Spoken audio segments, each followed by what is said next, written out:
The Girl Who Married a Lion, Botswana.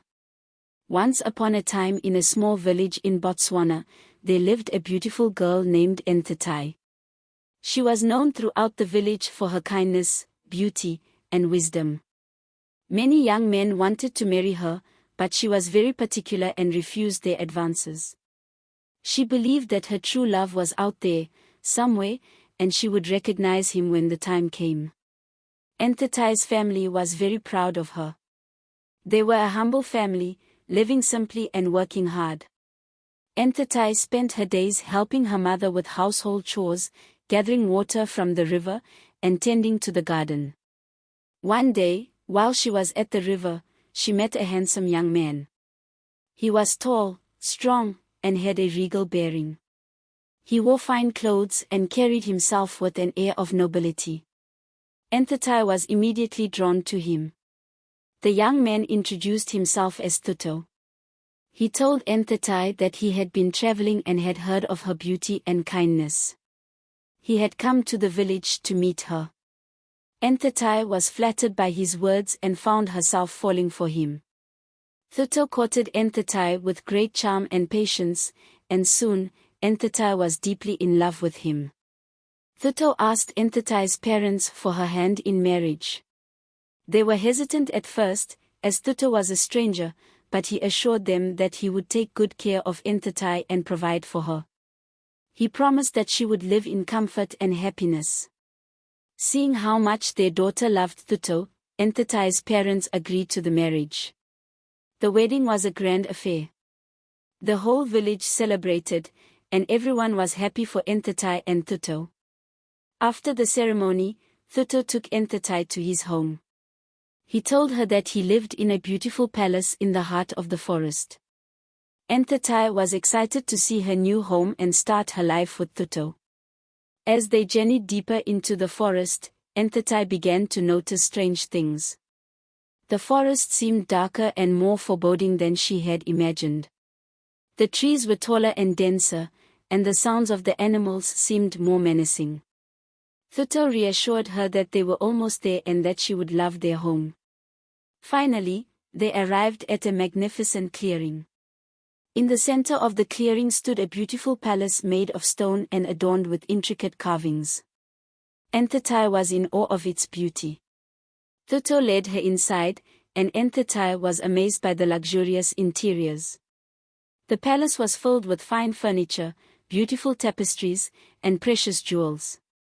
Thuto told Nthati that this was her new home and that she was now his queen. Nthati was happy but also a little uneasy. She noticed that there were no servants or other people in the palace. Thuto explained that they had all left to give them privacy. He told Nthati that she could explore the palace and the surrounding forest but that she must never enter the room at the end of the long corridor. He said it was his private chamber and that no one was allowed inside. Nthati agreed and began to settle into her new life. She spent her days exploring the palace and the forest, but her curiosity about the forbidden room grew stronger each day. She wondered why Thuto was so secretive about it and what could be inside. One day, while Thuto was away, Nthati could no longer resist her curiosity. She decided to sneak into the forbidden room. She tiptoed down the long corridor and slowly opened the door. Inside, she found a small, dimly lit room.